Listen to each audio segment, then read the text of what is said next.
Hello everybody. I wanted to bring this video to you guys today in regards to an article that I read about the CFPB and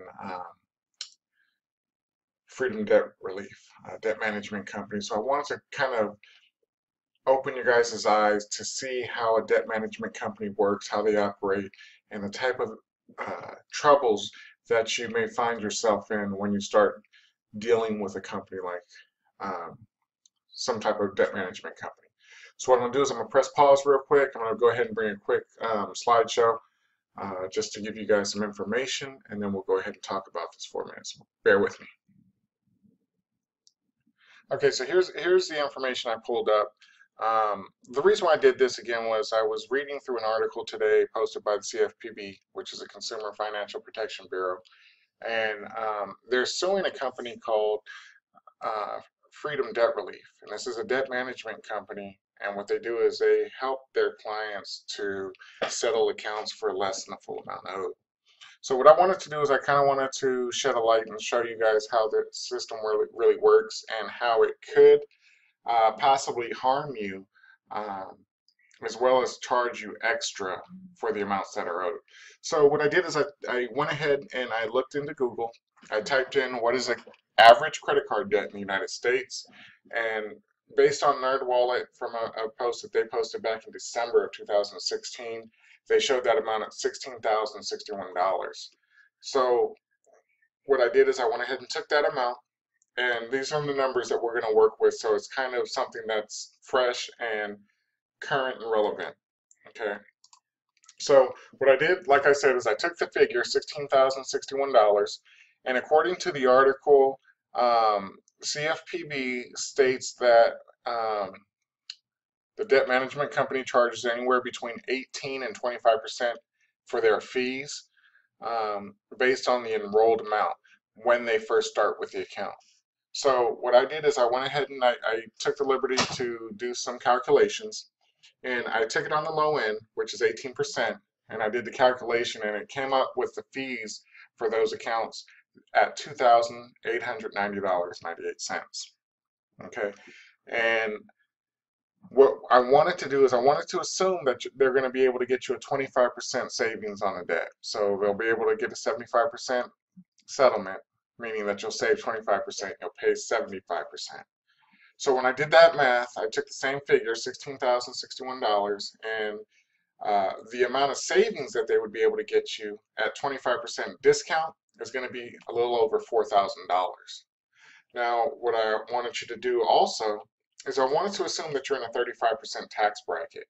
Now, the company, when you do a settlement, anything over $600, they're going to go ahead and send you what's called a 1099-C, and that's something that's going to be made that you have to pay taxes on as earned income when you file your taxes. So with the amount that you saved of $4,015.25 at the 35% tax bracket, that's another $1,405.34. So with this example, as you can see, you're going to be paying more than the amount that you first enrolled, because instead of them saving you $4,015.25, with the fees and taxes that you're going to pay, it's going to be a little over $4,200, closer to $4,300. So in this example here, as you can see, um, unless they're getting you a big savings, um, it may not be in your best interest to deal with a debt management company. Now, I just wanted to show you guys some numbers so you guys can have an example to base your information on. But there's still going to be people out there that are going to want to deal with a debt management company and go with a debt management company. So for those of you that still want to go with a debt management company, there's two very important questions that I always refer you to ask the debt management company when you're dealing with them. Because when you first talk to them, you want to get all the education so you can make an educated decision on what's best for you and your family. So I'm going to say this very slow because I want you guys to take the time to write it down if you guys are looking at dealing with a debt management company. And the first question that I want you guys to ask is, can they stop a lawsuit from happening? Can they stop a creditor from filing a lawsuit if they don't pay the bill? Okay. And the second question that you're going to want to ask is, if a lawsuit is filed and a judgment is granted, can they stop the furnisher or creditor from attaching your assets? Now, what are assets? Attachment of an asset could be a wage garnishment. In the state of California, wage garnishments are 25% of your take-home pay. Maybe they might levy your bank account. And what's a bank levy? A bank levy is when they go to your bank and they submit the paperwork and whatever's in your account at the time that they serve that document to the bank is required to turn that over to the sheriff's department to get applied towards the judgment. Another thing that can happen is they can file documents with the courts to have you sell things. If they can't find things, what they can do is they can file a request to subpoena your records. So there's a lot of things, and I've seen it time and time again. You hear of debtors' prisons, and a lot of people say that it doesn't work.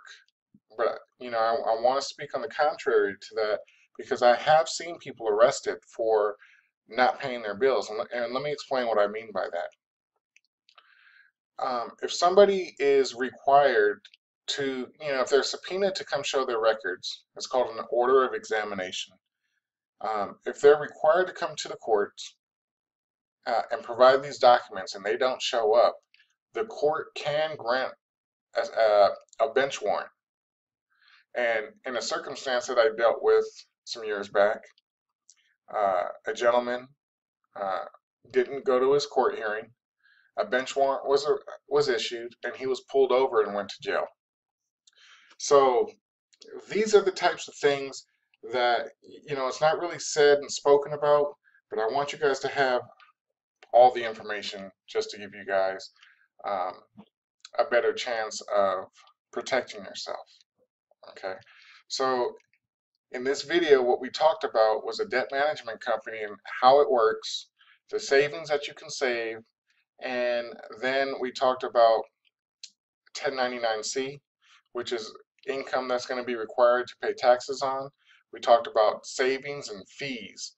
So if you guys found this information interesting, please like and share it. If you guys have any comments that you guys want to make, please comment below. Send me a personal message. You can also reach out to me on email at info@ImproveMyScore or call toll free at 1-800-972-3970. If you guys know somebody who may be in a situation that they're looking at trying to do this, like and share this video with them. Share it on your page because I'd like to get the information out there.